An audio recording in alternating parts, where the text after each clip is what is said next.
Hi everyone, my name is Andrew Lawton, fellow with True North, here for another True North report, broadcasting live on Facebook and later on all these other platforms as well. Someone else does that. He just uploads it and people watch it. But I focus on Facebook, and it's hard enough for me to make that one platform work than having to worry about all of the others. But regardless of whether you're tuning in live or after the fact, thank you for tuning in. We're very grateful to have your support here. And I've got to say, I was hoping to do this yesterday. And you may remember yesterday there was a global Facebook and Instagram outage.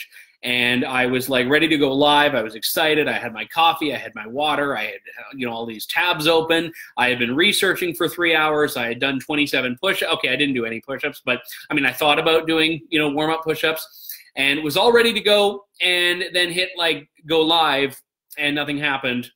And then I had this moment of panic as I was staring at my computer screen, wondering if I actually was live, and I just didn't know it. So I was getting very concerned that I would just start swearing or rolling my eyes or something like that. But as it turned out, I was not live. Facebook was not cooperating yesterday. So all of my preparations had to be put on ice. And 24 hours later, here we are. Facebook is working. You're still here. I'm here. And the Justice Committee of Parliament is still an absolute sham. And it was just such a shameful display. It's actually probably a better thing that I'm going today instead of yesterday, because quite frankly, I was actually working myself up a fair bit because I was so frustrated having watched the 13-minute-long Justice Committee meeting at Parliament yesterday. And because this is what I do all day. I just watch parliamentary committee meetings. And I was watching this meeting, which was really pushed for by 4 Conservative MPs on the Justice Committee. And the goal was very simple. They wanted Jody Wilson-Raybould to have the opportunity to return to the Justice Committee to testify once again. It's that simple. Jody Wilson-Raybould gave a very explosive testimony in that committee a couple of weeks ago. And while she was there, laid out some pretty damning and damaging allegations against Justin Trudeau, against Gerald Butts, against the Chief of Staff to Bill Morneau, against Michael Wernick, who's the Clerk of the Privy Council. And she did this only because Justin Trudeau had given her a very narrow authorization to speak to things that happened in the course of her being the Attorney General regarding the SNC-Lavalin case, so a waiver of cabinet confidence, a waiver of solicitor-client privilege. But it only applied to her time as Attorney General. It didn't apply to her resignation from cabinet, and it didn't even apply to her time as Veterans Affairs Minister, during which she still was having discussions about the fact that she'd be resigning. So I share that with you so you understand that she did share a lot in that committee hearing. She answered a lot of questions from the Liberals, from the Conservatives, from the New Democrats, I think one from the Bloc Québécois and one from the CCF. But there was a lot that she didn't say, and there was a lot that, according to Jody Wilson-Raybould, she couldn't say. And the fact is, after her testimony ended, there were so many accusations that needed to be responded to. Gerald Butts requested, this is important, the opportunity to address the committee. Michael Wernick, the Clerk of the Privy Council, and Nathalie Drouin, the Deputy Minister for the Attorney General, had already testified before the Parliamentary Justice Committee, and they returned. They came back to testify a second time, responding to allegations made by Jody Wilson-Raybould. Now, in the responses given by Michael Wernick, Nathalie Drouin, and Gerald Butts, there were accusations made against Jody Wilson-Raybould that I think Canadians not only have an interest in, but have a moral obligation to be allowed to hear. But that right has not been given to Jody Wilson-Raybould. And this is where, and I'm talking about process here, and I regret that this story is now one that is about process, because it's gotten a lot more murky. When it was initially just scandal and pressure and interference and these things, it was a little bit easier for people to understand. But now we're talking about the intricacies of Robert's Rules of Order, of parliamentary procedure, and all of these other things. And I've got on, I don't think I can reach it here, and I'm going to knock over my computer if I try. But I've actually got on my bookshelf a copy of the big green binded the green-bound book of parliamentary procedure and rules, the rules that govern the parliamentary process in Canada. And I'm one of like maybe 7 non-members of parliament in the country that has a copy of that book, because I'm one of the 7 non-members of parliament in the country that finds parliamentary rules interesting. Most Canadians are not like me, and the country is very grateful for that fact. But when it becomes a process story, people don't really pay all that close attention to it. So yesterday's Justice Committee meeting was an absolute sham, and here's why.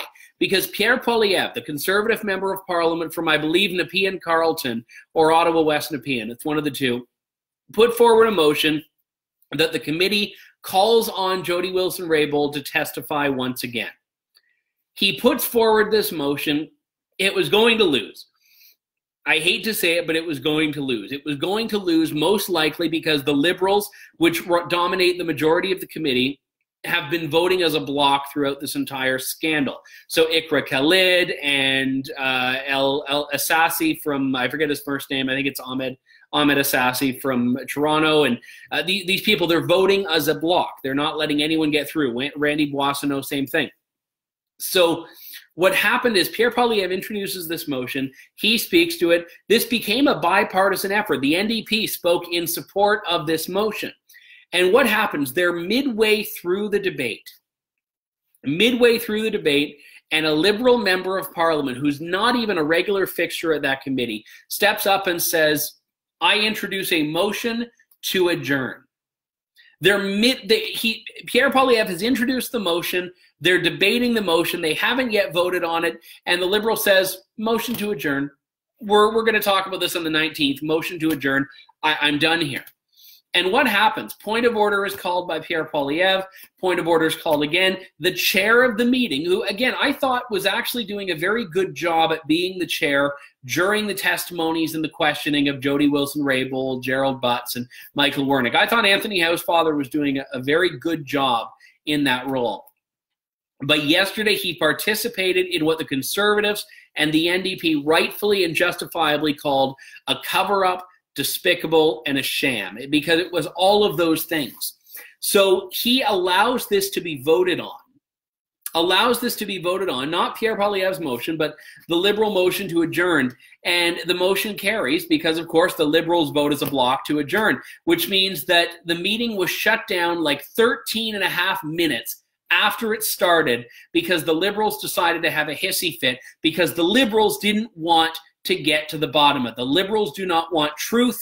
They don't want Jody Wilson-Raybould's truth. They don't want the truth. They don't want anything about this on the table because they know that it will make their boss, Justin Trudeau, look bad. And you know, as much as people think politics is hyper-partisan, I've got to tell you, as someone who worked in Ottawa, committee work has always been where cross-partisan activity thrives. You know, a lot of MPs will say, most Canadians don't see it, but on committees, they all work together. Liberal, NDP, New Democrat bloc, I said Liberal, I said NDP twice, Conservative, NDP bloc, they all work together in committee to try to get what's best for the country and what's best for legislation.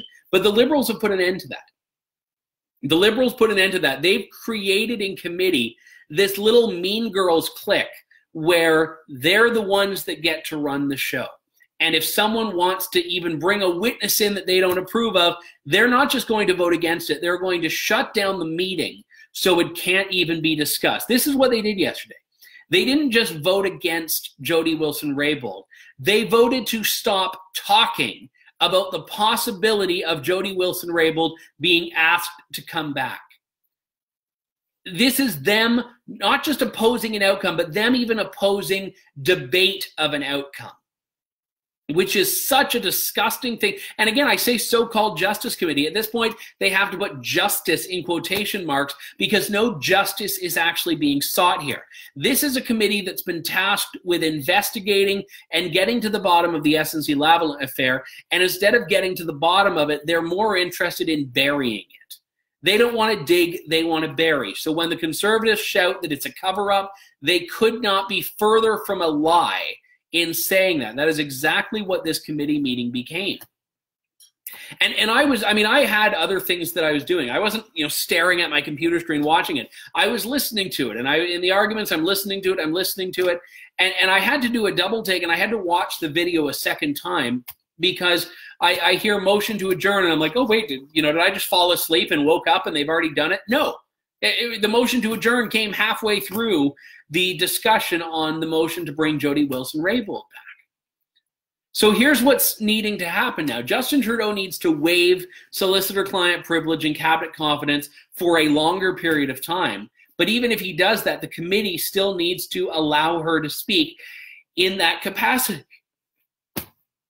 So they're conspiring. They are absolutely conspiring. And I'm going to get back to ranting here, but I want to read a few of your comments first. You've been very patient.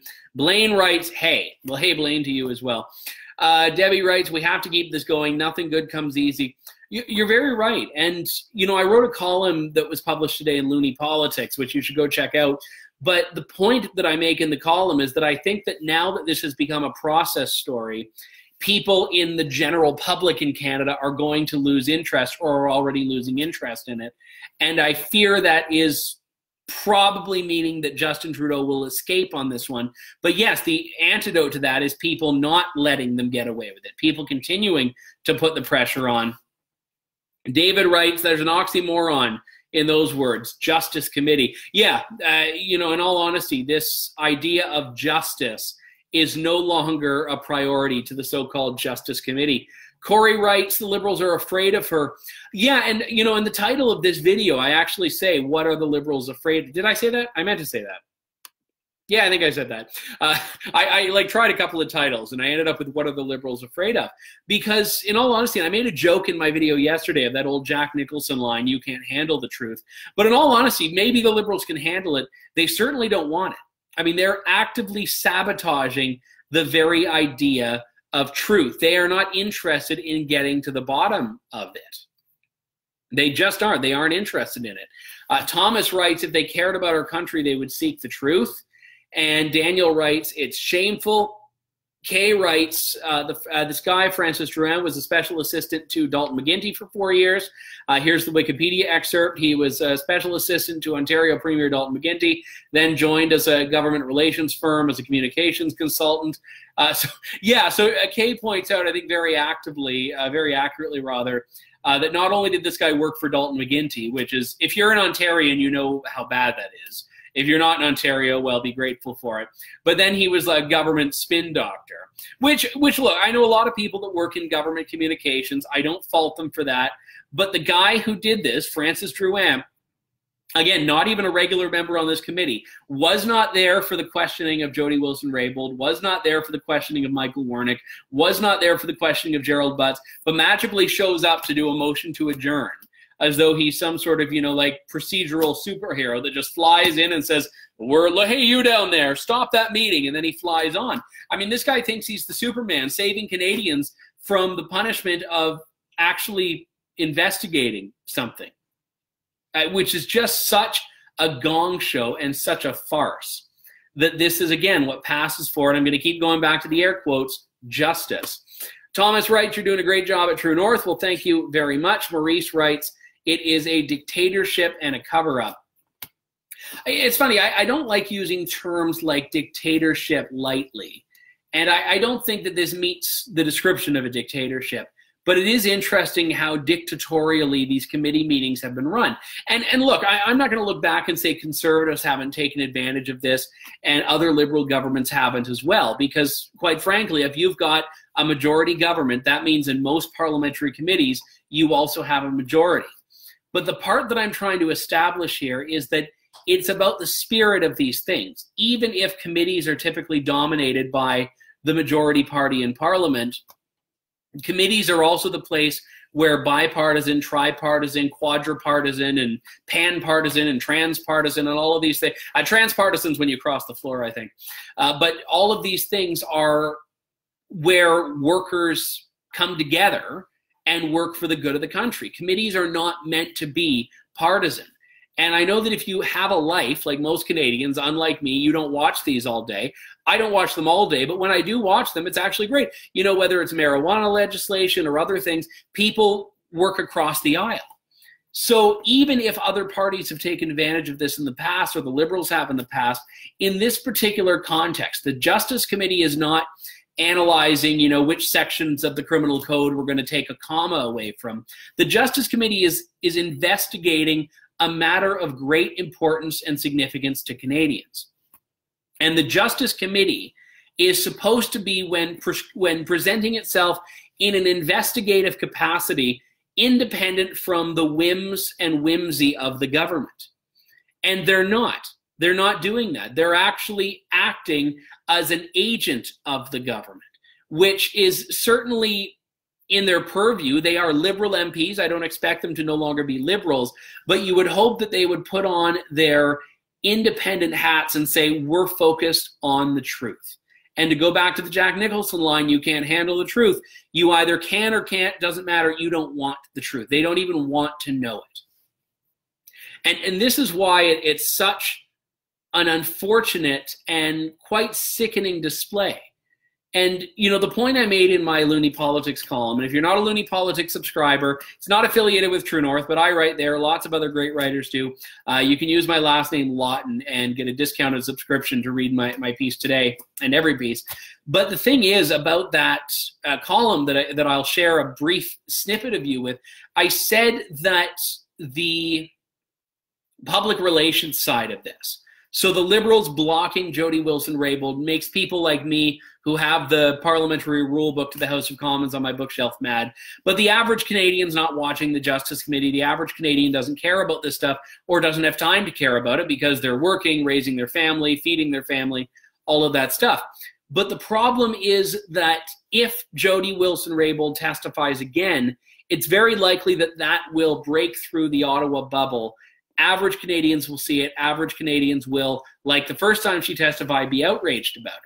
So there's, a day or two of people being frustrated when they block her or block the discussion of her like they did yesterday.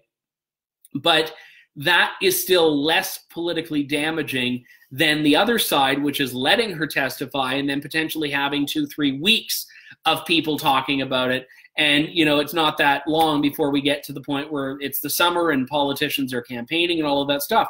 So it's a net PR win, for the Liberals to do it this way. And, people are, Marty mentions, for example, that Justin Trudeau flew to Florida. This is great, by the way. He tweeted about greenhouse gases this week. He also this week flew back from Florida to Ottawa for a day, then flew back to Florida that night. So, it's funny, whenever I've gone on a vacation, the flights are typically like the thing that I'm like, all right, get the cheapest possible flight. Whereas he's like, oh, I forgot my keys. Fly back to Ottawa, grab the keys, and then fly back down to Florida or something. It's just insane. But that's an aside, because what's happening here is a lot worse than, whether he's jetting to Florida or something like that. We're talking about a prime minister who is either directing or at the very least being the beneficiary of people that are putting what is supposed to be their commitment to justice, to crown, and to country secondarily to their allegiance to Justin Trudeau's ego and reputation. And that's why I find this to be such it goes beyond partisan annoyance. And this is the point here. I mean, yes, I've run for a political party, so obviously people are going to put a partisan label on me, but I believe that all sides are capable of good and all sides are capable of bad. And I actually get quite annoyed with the standard sparring over little stupid things. Like, I don't like when... I'm not even going to bring up an example, but I don't like the really stupid, mundane issues. This is not that. This is not one of those situations where, oh, they all do. And this is the problem. I mean, there have been some tremendously bad columns that have been written. I mean, one of the worst, I'd say, was probably from Michael Corrin this week in iPolitics, where he's saying, who can? Maybe SNC-Lavalin is bad, but, this really doesn't matter. No, this does matter. This case does matter. This is not just one of the biggest political stories of the year, and I say that realizing it's only March 14th, but this is the biggest political scandal in Justin Trudeau's premiership. This is bigger than Mike Duffy. The media is not treating it as that, but it is in fact more significant than Mike Duffy, because in the case of Mike Duffy, we had improper expenses that were reimbursed by a private citizen, whereas here we've got legitimately demonstrable pressure from the Prime Minister's office, from the Clerk of the Privy Council to the Attorney General, which thankfully did not materialize only because of that Attorney General's fortitude and, quite frankly, backbone. So the reason I say this is because we as Canadians, I think, have not just seen this story go through a number of different stages, but it's been fairly consistent in that. And even when the Clerk of the Privy Council, Michael Wernick, came out and Clerk Larry David decided to talk about, oh yes, of course we talked about jobs, but that's not politics, that's public policy. They're actually acknowledging that what Jody Wilson-Raybould alleged was true. They're just putting a rationalization on it that's distinct from, I think, where a lot of Canadians would approach these things naturally. And yes, this is a she said, he said, he said, he said story. There are different perspectives. And I think there is ambiguity about some parts of it. There's ambiguity about whether looking at jobs is appropriate. There's ambiguity about whether this was legal or illegal. So there is enough ambiguity that, yeah, I think it stands to benefit from having a detailed, in-depth, thoughtful investigation that goes beyond partisanship. And I know the Conflict of Interest and Ethics Commissioner is looking into this, but I also have my doubts that that process will really lead to anything. Remember, Justin Trudeau, this is Justin Trudeau's government's 5th investigation by the Conflict of Interest and Ethics Commissioner. And I'll do a little flash poll here in the chat if you're watching live without Googling it. If you Google it, it's no fun. Can anyone name what these 5 are? Can anyone name what the 5 are? So the one I just told you, it's SNC-Lavalin. One's a giveaway, which is the Bahamas vacation. But can anyone name off the top of their head the other 3 conflict of interest and ethics investigations that have plagued the Trudeau government? I don't think so. I honestly don't think so. And the reason I say that is because I don't consider myself the most brilliant person in the world, maybe 3rd or 4th most. But no, I don't consider myself the most brilliant or even the most astute person in the world. But I follow the news very closely. And I've got a pretty good frame of reference for political stories and political history because I read it every day. I mean, this is my job. This is my interest. And when I heard someone say a couple of months ago, oh, yeah, there have been 5, I was like, wait, 5? And I couldn't remember them all. And when I went and read them, I was like, oh, yeah, that one. But there was one I hadn't even heard of that the media barely reported. And you can look it all up after. I might even do like a video that kind of gives the rundown of it all. But for the most part, I'm saying that Canadians move on from these things very quickly. The Bahamas vacation seems like ancient history right now. And I remember when that was the biggest political scandal that Justin Trudeau was facing. And again, we're not talking about, because that was just the perception of a conflict. This is a very legitimate episode of wrongdoing here. And Canadians are going to move on. And, I've seen a lot of people circulating this idea of, it's such a stupid, this idea that, Justin Trudeau is going to be calling a May election. There was a blog post from a Montreal magazine saying that sources are telling me that, not me, but the writer, that I think his name was Michael Cohen, but it's not that Michael Cohen. But sources were telling the Montreal Michael Cohen that there's going to be an early election. And again, no one but him was saying that. So again, anything's possible. I don't think we're headed towards a May election, especially when this is all fresh. By the time October rolls around, this will be distant memory, ancient history. Pat writes, Bill Morneau's villa in France. Yes, Bill Morneau's villa in France. I didn't know the quiz was still going, but that is very much correct. You win. Actually, your grand prize is Bill Morneau's villa in France for guessing it. So call up Morneau Chappelle, and they'll be able to get you the keys, and then Trudeau's jet will take you there, and you'll have a grand old time. But, the reason I bring this up is because as much as people that are really involved here, and I'm not preaching to the choir intentionally, but people who are really involved in politics, really active, follow this stuff, the Canadians who decide elections are not in that category. One brief story, I ran in June in an election in Ontario, unsuccessfully, that's why I'm here.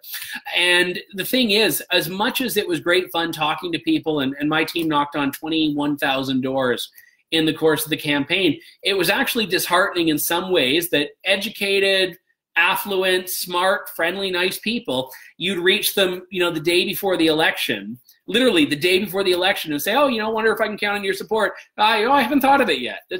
well, or the election's in 4 hours or so. Like, but that's. And some of them were being polite. Some of them meant to say, "I'm not voting for you. Get off my my front porch." But there are a lot of people that, again, they look at the last thing they see, and that formulates their view. And as much as this story has legs in the sense of it should be relevant until the election, I don't think it will be. And despite all the conservatives that were saying, and Andrew Scheer, I mean, God love him, he was saying Justin Trudeau's got to resign. And I said, yeah, maybe it's true, but he's not going to. And right now there's been enough of a rationalization for everything that happened given by Trudeau, by his team, by Michael Wernick, that he's not going to have to step down before the election because of this. If something else happens, great, maybe that'll change. But as of this point, that's not the direction that things are going in. Rosemary writes, if there was any doubt in anyone's mind about the Justice Committee being serious about finding the truth, that was proved false yesterday. Yeah, and again, if you're just tuning in, I keep calling it the Justice Committee instead of the Justice Committee, which if you're listening and not watching, you didn't get the joke. I did the air quotes beside my already novelty-sized head on this stream. But the Justice Committee, the so-called Justice Committee, has proven that it's not interested in its investigatory role. And imagine if, the RCMP were to just one day say, we think we've heard enough. Well, there might be more out there. No, I think we've heard enough. We don't need to talk to that witness again, because that's what's happened here. So person A makes allegations against persons B and C. Persons B and C make allegations against person A, and they don't go back to person A. They just accept that it's done. They accept that the situation has ended. And Francis Drouin, the MP who started this sham at committee, actually had the audacity to say, and I forget the exact words, but they were something along the lines of, I think we've heard enough. And he said that in a follow-up interview or media statement that was given today, where he said, I don't think there's anything more. And he said it's time for Canadians to turn the page. That's the one line that I do remember. He said it's time for Canadians to turn the page on this. Do you think that the party that's implicated in the scandal gets to decide when it's time to turn the page on the scandal? Because the Liberals do. I mean, the Liberals think that they are the party most impacted by this, so therefore they get to say, I don't know, we're done with this now. We're moving on.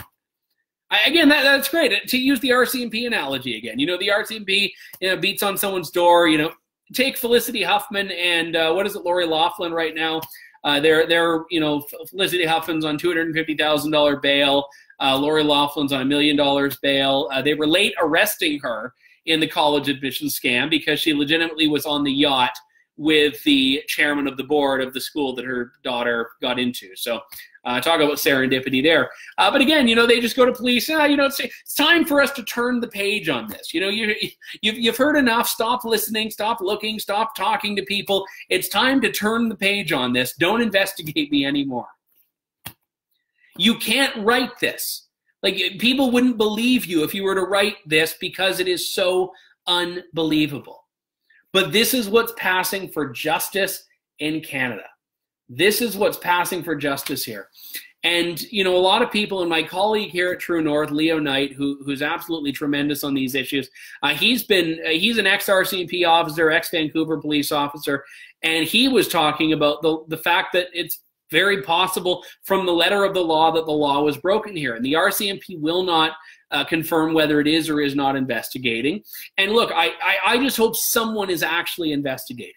Because if the parliamentary committee tasked with investigating has decided it's not worth investigating, my best hope as a Canadian would be that someone is. That someone somewhere is looking into this. And you'd think in Canada, a supposedly democratic nation, that wouldn't be the bar, that we just hope someone decides they're not just going to turn the page prematurely. But that's precisely what's happening here. I want to thank you very much for tuning in. Please do give us some help as we cover the issues facing Canada in the months ahead and in the years ahead, hopefully, but we can't do it alone. If you want to help us out, you can head on over to truenorthinitiative.com and join the Andrew Lawton Heritage Club or the Andrew Lawton Patriot Club. Or if you find another Andrew Lawton club, it's not real, but hey, click on it and see what happens. I'm Andrew Lawton, fellow with True North. We'll talk to you next week, folks. And also just a bit of a programming note, I'll be actually going live next weekend. So not this weekend, but next weekend from the Manning Conference in Ottawa. I am speaking there. I'll also be doing some stuff for True North. So if you are at the Manning Conference, come and say hello. If you're not at the Manning Conference, say hello through Facebook. Hopefully it will be working unlike yesterday. The one thing we can't blame Justin Trudeau on. Folks, we'll talk to you soon. Thank you. God bless, and good day, Canada.